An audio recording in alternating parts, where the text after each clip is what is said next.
Accepter une séparation amoureuse, c'est trouver un nouvel objet de désir.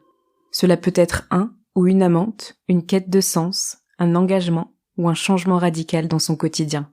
Peu importe la forme, tant que la perte se trouve ainsi compensée. Pour surmonter sa rupture, Fanny a choisi de se recentrer sur une autre partie de son existence, le travail. Pour refaire sa vie, elle décide d'en changer, sans se douter qu'elle devra alors faire face à un miroir déformant. Vous écoutez Transfert épisode 144, une histoire courte racontée au micro de Nina Pareja, produite et réalisée par Slate.fr.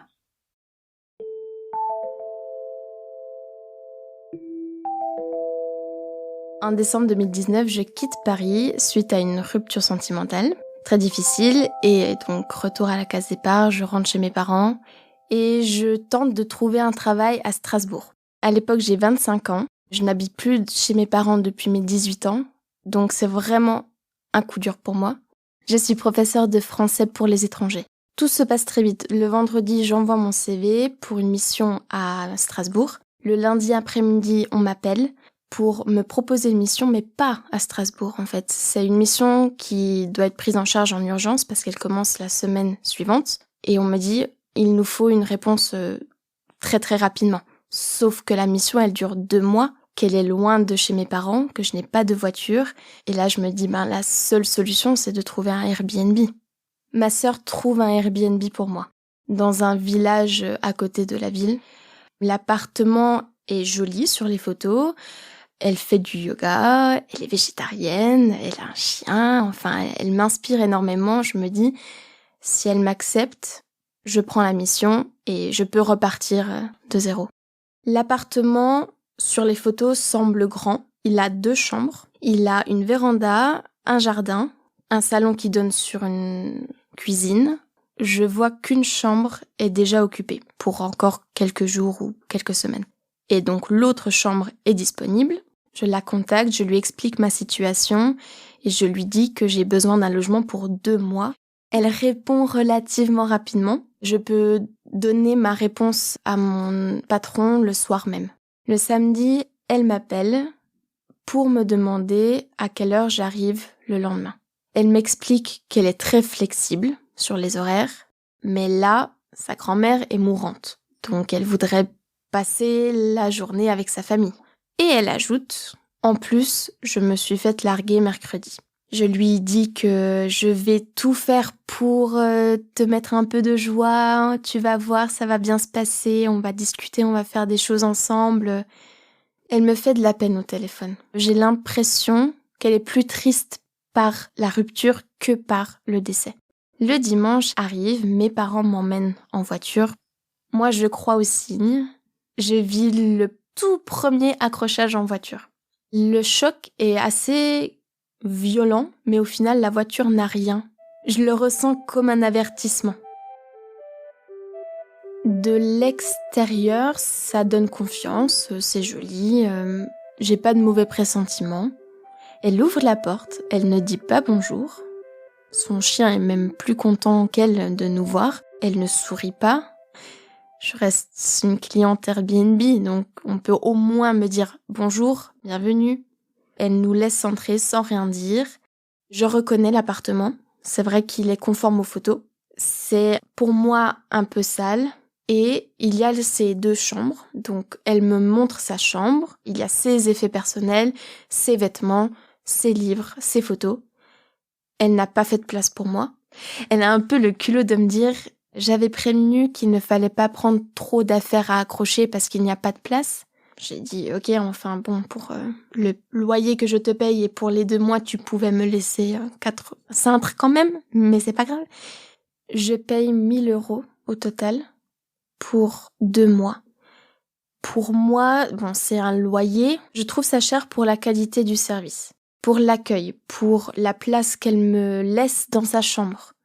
Pendant que je m'approprie un petit peu la chambre, les lieux, ma mère essaye de discuter avec elle, de poser des questions, d'avoir une petite conversation avec elle.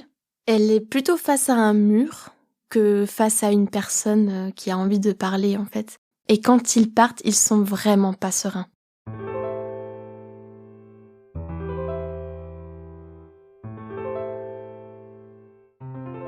Je suis dans la chambre, je déballe entre guillemets mes affaires et je l'entends pleurer. Je vais la voir, j'ai un peu mal au cœur pour elle et je me dis je vais quand même discuter un petit peu, c'est la moindre des choses. Elle m'explique que la grand-mère était déjà malade, elle était déjà souffrante, donc elle s'y attendait, elle n'était pas très proche d'elle. Néanmoins, la rupture a été fatale. Elle m'explique que le mardi, ils ont fêté leur 2e mois d'anniversaire, qu'ils ont passé une excellente journée. Elle me donne des détails très intimes sur leur vie sexuelle, que je n'ai pas envie d'entendre parce que ça fait 2 heures qu'on se connaît. Et elle m'explique que son ex l'a quittée par email le lendemain. L'homme l'a quittée parce que sa future ex-femme, il est en instance de divorce, est schizophrène. Donc il quitte cette femme à cause de sa maladie et il n'a plus le temps de s'occuper d'elle, de ses enfants, de son travail et en plus de mon hôte. Je l'écoute et elle me demande « Et toi, pourquoi tu t'es séparée ?» Je lui explique. Elle n'a pas de réaction. Je vois qu'en fait, je parle à un mur, donc je m'arrête volontairement. Et dès que je finis la phrase, elle se tourne et elle prend son téléphone et elle fait quelque chose sur son téléphone. Et il y a 2 chambres, on est 3, mon hôte dort dans le salon. Et la 3e personne, une jeune femme américaine adorable. Elle est avenante, elle est souriante, elle est curieuse, on discute, on échange. Elle me laisse une très bonne impression. Elle est complètement le contraire de mon hôte, en fait. C'est terrible à dire, mais j'ai envie de discuter avec elle, mais pas avec mon hôte. Mon hôte, elle se couche assez tôt, vers 21h, et l'américaine reste dans la pièce à vivre avec moi, et là on discute, alors que notre hôte est en train de dormir sur le canapé. Personnellement, je n'ose pas parler trop fort, je veux pas la réveiller, mais en même temps, je me dis c'est mon droit d'utiliser la pièce à vivre. Je commence mon nouveau travail, qui est très stressant pour moi parce que c'est une nouvelle sorte de mission, mais je suis très bien accueillie par mes étudiants, ils sont très contents, ça se passe bien. Je rentre vers 17h30 et la plupart du temps, vraiment la majorité du temps, mon hôte dort quand je rentre. Mais elle dort jusqu'à 20h30. Elle se réveille, elle mange un yaourt ou quelque chose et elle se recouche jusqu'au lendemain matin, jusqu'à 6h du matin environ. Le matin, on se voit, je me lève tôt aussi. Souvent, on petit déjeune ensemble. J'apprends qu'elle a repris le travail depuis 2 semaines, après 6 mois d'arrêt pour cause de dépression. J'apprends qu'elle voit une psychiatre, qu'elle a des médicaments à prendre. Elle a un nouveau job, mais ça lui prend 2 heures dans la journée, juste le temps de midi.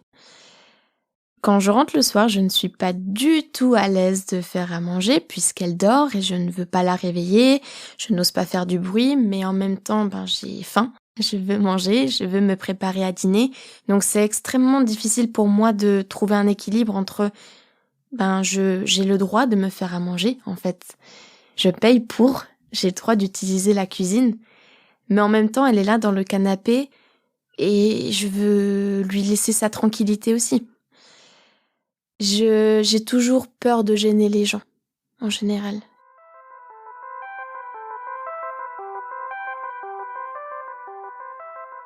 Elle vit une période de sa vie déjà assez difficile. Je suppose qu'elle dort parce que c'est la seule chose qui lui fait du bien à l'heure actuelle et je veux pas la priver de ça aussi. Nos discussions tournent beaucoup autour de son ex-copain. Elle me dit qu'elle voudrait que je le rencontre parce qu'il a rencontré déjà tous ses clients Airbnb. Je suis pas vraiment à l'aise avec cette idée parce qu'on n'est pas copines, en fait. Je la vois pas vraiment avoir une vie sociale.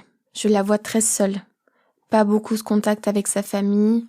Moi-même, j'ai plus de vie sociale là-bas, dans la ville que je ne connais pas, que elle. Mais ça va beaucoup par vagues chez elle. Parce qu'il y a des moments où son ex revient, ou au moins il lui écrit, ils vont prendre un café. Bon, dans ces moments-là, elle va bien, elle m'emmène faire des courses avec elle, elle m'emmène à la piscine avec elle.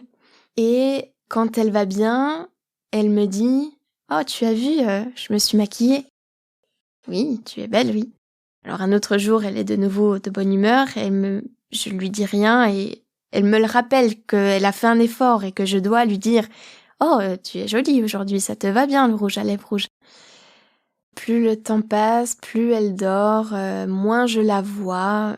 Elle passe vraiment ses journées à dormir. C'est très perturbant, en fait. Le 14 février approche et c'est leur 3e mois d'anniversaire. Elle m'explique qu'elle voudrait bien inviter son ex pour un dîner au moins cette semaine de la Saint-Valentin. Et le 12 février, 2 jours avant, l'ex lui explique qu'il ne veut plus entendre parler d'elle, que maintenant elle doit vraiment le laisser tranquille, que c'est fini. C'est complètement terminé. Et le lendemain matin, je me réveille comme d'habitude, il est 6h30. Je la vois très active dans la cuisine, avec son téléphone dans la main, j'entends une sonnerie. Elle m'explique que vraiment, elle ne voit pas le sens de la vie, elle veut mettre fin à sa vie. Elle ne se trouve plus personne, que pourquoi vivre en fait? À quoi ça sert si on n'a personne? Et vraiment, elle veut mettre fin à sa vie. En même temps, elle fait que de harceler son ex-copain. Elle l'appelle, elle lui envoie des SMS, elle lui envoie des emails. Elle me raconte tout ça comme si elle était fière d'elle. Elle ajoute « Si tu me réponds pas d'ici 8h30, je me suicide. » Je suis pas tranquille du tout. Je ne suis pas tranquille du tout d'apprendre qu'elle a des idées pareilles, qu'elle fait du chantage à son ex-copain. Je la vois errer dans l'appartement comme si elle attendait qu'une seule chose, c'est que je m'en aille pour qu'elle puisse passer à l'acte. C'est très perturbant, on dirait un fantôme qui marche dans l'appartement. Et elle se poste à côté de son canapé et elle me dit je suis désolée. Je dis « Pourquoi tu es désolée ? C'est toi qui vas me retrouver ce soir. »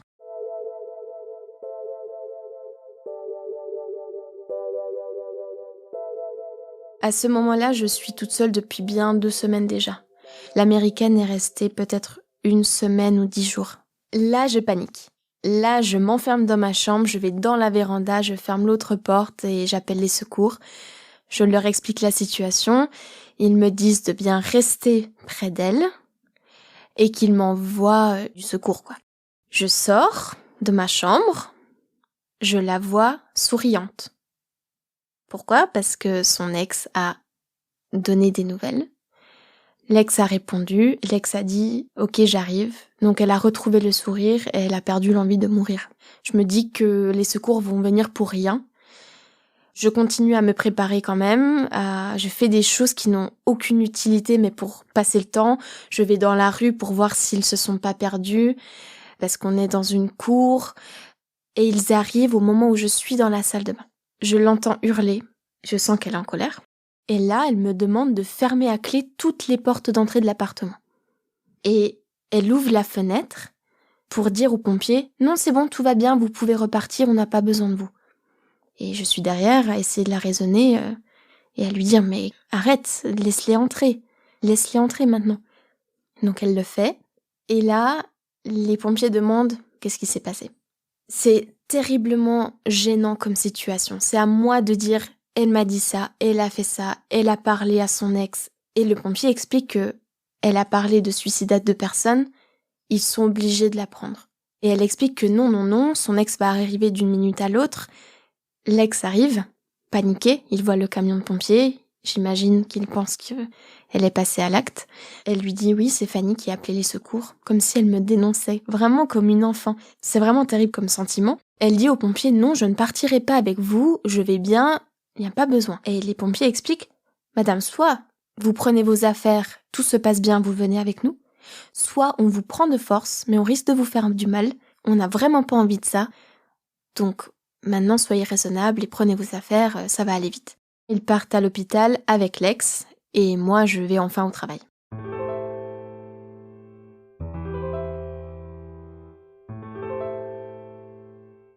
J'arrive Au travail, j'explique à mes étudiants la situation, je suis hypersensible, je craque, je pleure et ils me disent « Mais Fanny, tu es en danger, tu n'y retournes pas ».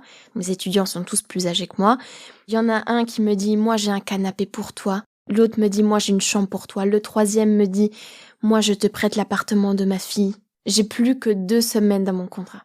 Je prends sur moi et je me dis « Allez Fanny, 2 semaines, t'es plus à ça près, tu vas pas partir juste pour les 2 dernières semaines ». Mais au fond de moi, je trouve pas ça normal.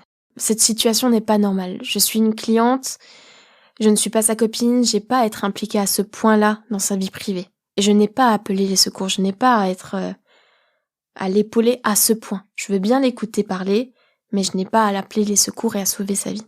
J'ai peur qu'elle brûle mes affaires, qu'elle change la serrure de la porte et que je puisse plus rentrer dans l'appartement.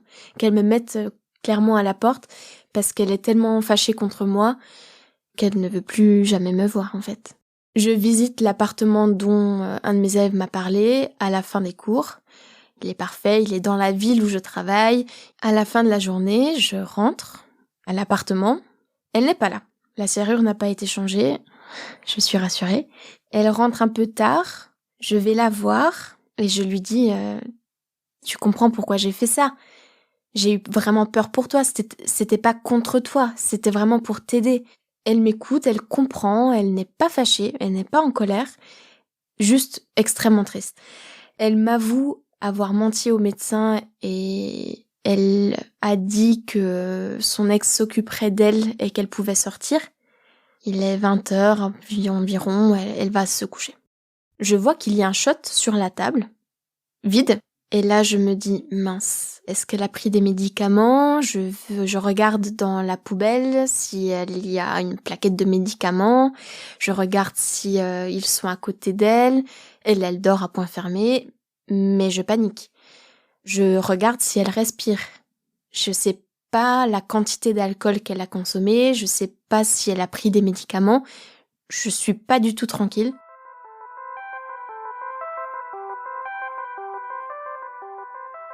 Le lendemain, on est le 14 février, leur 3e mois d'anniversaire. Elle est triste, pas de soutien de la part de sa famille. La mère lui dit par SMS « Alors qu'est-ce que tu vas nous annoncer ce matin ?» Mais elle a l'air stable. Donc je vais au travail et dans la matinée, je reçois un appel d'un numéro que je n'ai pas dans mes contacts. Je décroche, c'est la police. La police m'explique qu'elle a fait une tentative de suicide, qu'elle a consommé de l'alcool, qu'elle a pris des médicaments, mais qu'elle a été assez lucide pour appeler les secours, d'elle-même. Elle leur a dit qu'il fallait absolument me prévenir parce que j'habite dans l'appartement. J'appelle mes parents et je leur dis « Ok, je quitte l'appartement, là c'est la goutte d'eau qui fait déborder le vase. Je rends les clés de l'appartement à l'ex et je m'en vais. » Je la préviens que je quitte l'appartement et après ça, on n'a plus de contact. Je contacte Airbnb le week-end même. Je suis sur le point de payer la 2e partie du loyer. Et je leur explique la situation par mail. Ils m'appellent quelques jours plus tard. Ils me demandent si je vais bien. Ils m'expliquent qu'ils m'ont la radiée de la plateforme. Et là, je culpabilise parce que je sais qu'elle fait ça pour avoir un peu de vie sociale, pour rencontrer des nouvelles personnes. Et là, je vais la priver de ça. Et je me sens pas très bien. Je me sens pas fière, je me sens pas tranquille avec ce que j'ai fait. J'ai un peu de la peine pour elle aussi. Je me dis aussi que si je suis arrivée dans sa vie, c'était pas pour rien et qu'elle avait vraiment besoin que quelqu'un lui vienne en aide et qu'on voit qu'elle va pas bien. Elle avait vraiment besoin de passer un appel au secours et c'est tombé sur moi. Et d'un côté, je me dis, elle a eu de la chance de tomber sur moi parce que d'autres personnes auraient été plus directes ou moins bienveillantes. D'autres personnes auraient pu quitter l'appartement très très vite. Et moi, je suis restée quand même presque jusqu'à la fin. Et je pense qu'elle a eu de la chance de tomber sur moi. Mais j'ai vraiment 0 nouvelle. Rien du tout.